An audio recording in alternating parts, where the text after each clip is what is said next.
The voice on the other end of the phone was cold and corporate, the kind of voice that's been trained to deliver bad news without any messy human emotion.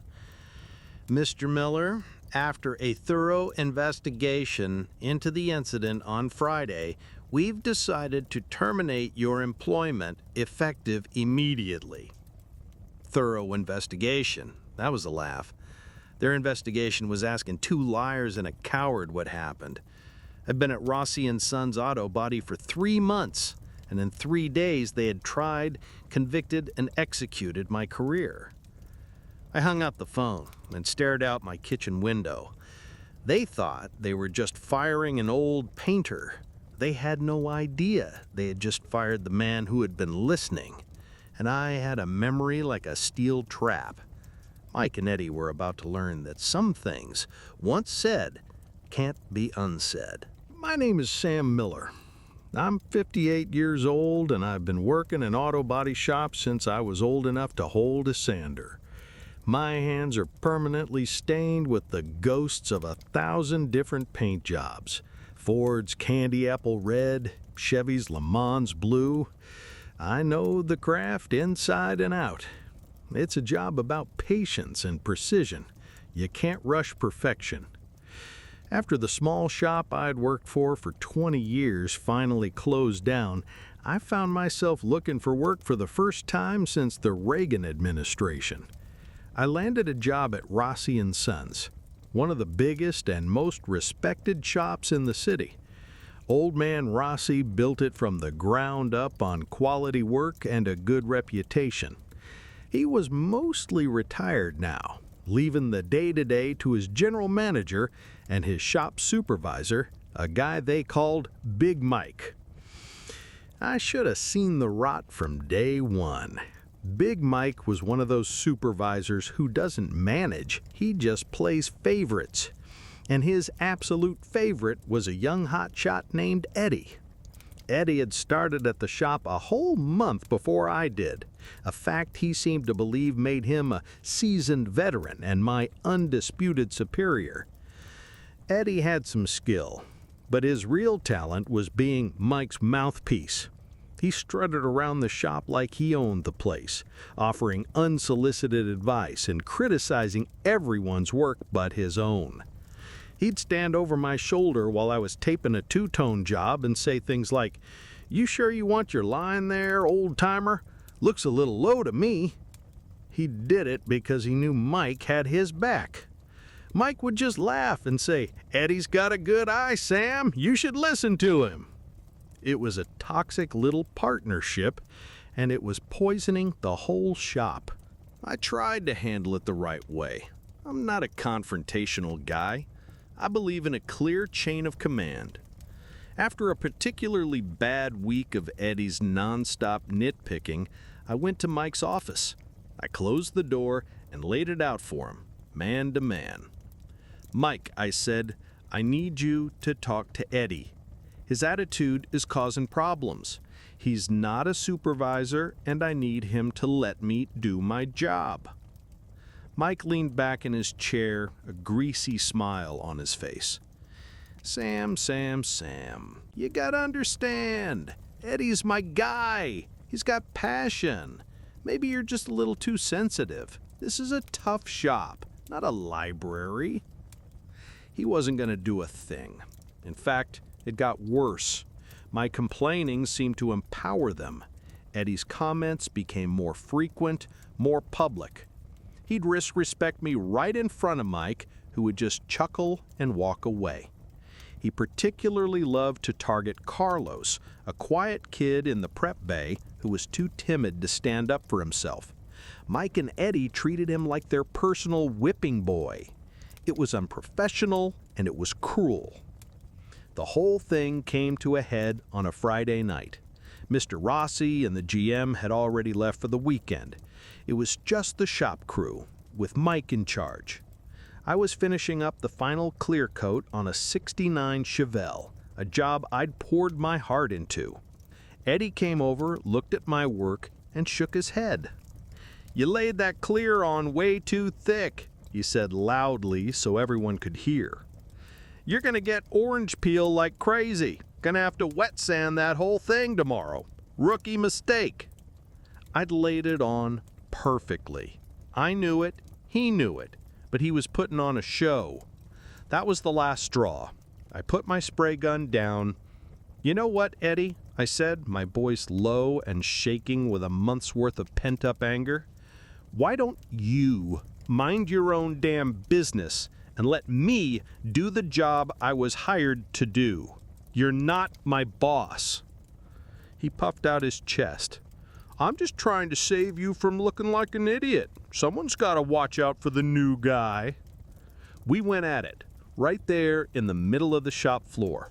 No punches, just a storm of angry words. That's when Walt, one of the other guys who always sided with whoever was in power, slipped away and called the GM. All he said was, "You better get down here. Sam's losing his mind." 10 minutes later, my phone rang. It was the GM. "Sam, go home. We'll deal with this on Monday." He didn't even ask for my side. I was guilty until proven innocent. I spent the weekend in a cold fury. On Monday morning, HR called. They wanted my side of the story. I gave it to them, factually and without emotion. I told them about Eddie's constant harassment and Mike's refusal to do anything about it. They said they'd investigate and told me to stay home with pay. Tuesday was the same. I had a sliver of hope that they were actually taking it seriously. Then came the call on Wednesday morning. Termination. I was floored. They had sided with Mike and Eddie. They had bought their story that I was an unstable, angry old man who couldn't handle criticism. I was out of a job, my reputation tarnished. I sat at my kitchen table for hours, the phone silent in my hand. I could just let it go, look for another job. But it wasn't right. The injustice of it was like a piece of grit in my eye. And then I started thinking. I wasn't just fighting for my job anymore. I was fighting for Carlos. I was fighting for anyone else who would have to endure that toxic environment. And I remembered something I had filed away in the back of my mind. About 2 weeks earlier, during a lunch break, Big Mike was holding court. He was complaining about Mr. Rossi, about how he was getting soft in his old age. And then he said it. He started talking about Mr. Rossi's son, a young man who I knew had recently gotten married to his partner. Mike, in his ignorant, disgusting way, started making jokes, vile, homophobic jokes, right there in the open for the whole staff to hear. He used slurs I wouldn't repeat in a million years. I remembered looking around the room. A few guys laughed nervously.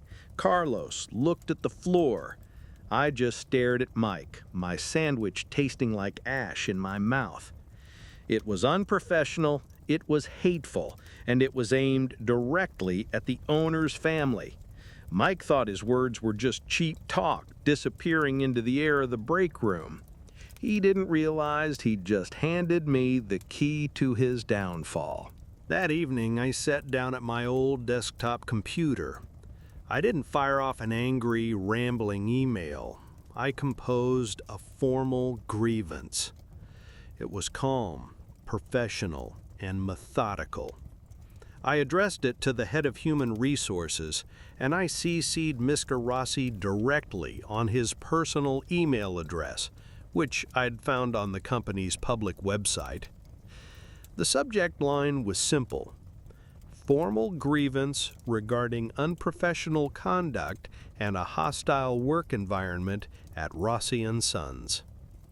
In the body of the email, I laid everything out in numbered points. 1.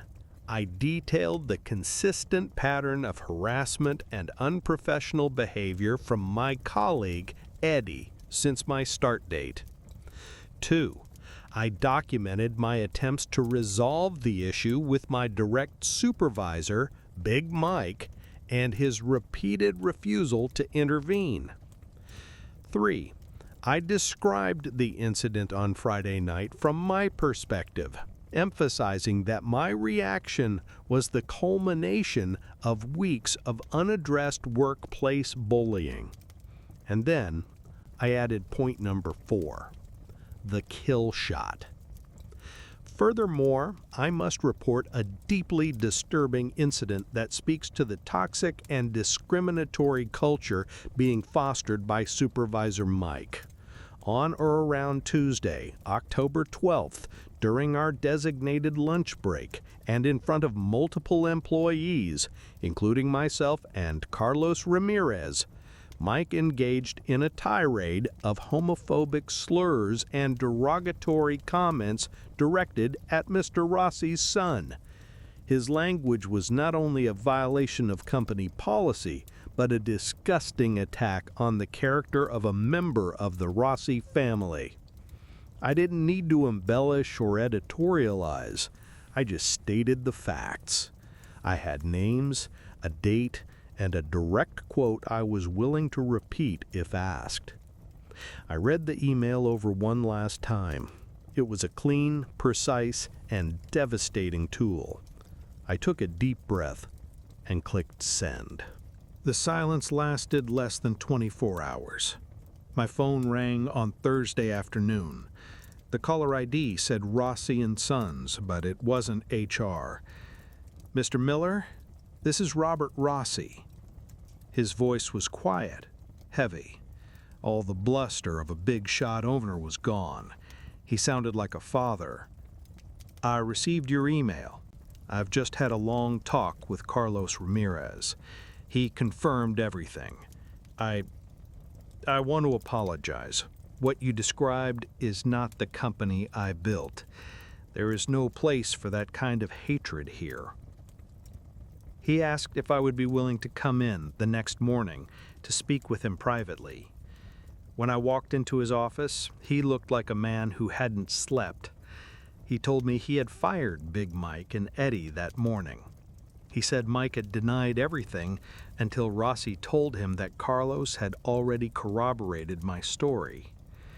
Eddie was let go for his part in the bullying. Walt, the guy who made the phone call, was given a final written warning for his dishonesty. Then Mr. Rossi looked at me. "Sam, I was given bad information, and I made a bad decision. I trusted a man who did not deserve my trust. I would like to offer you your job back, and I'd like you to consider taking over as the shop supervisor.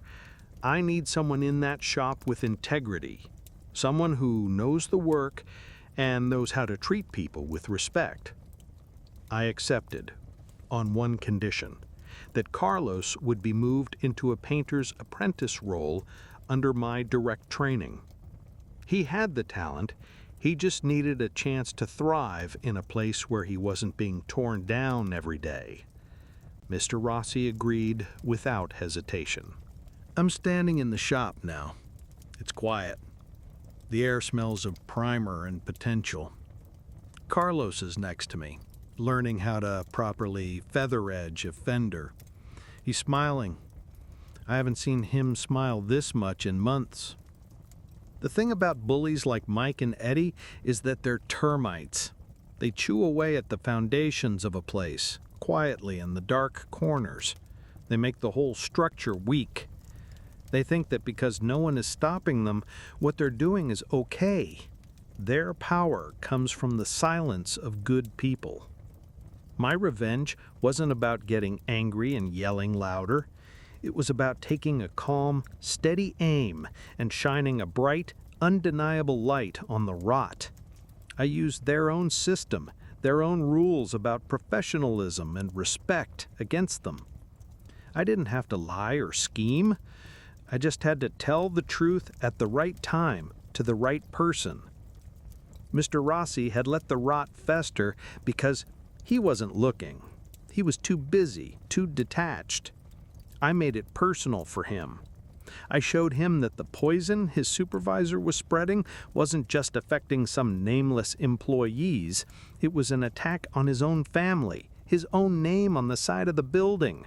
and that's something a man like him couldn't ignore. Sometimes to fix a problem, you just have to make sure the right person knows exactly how broken it is. Like and subscribe.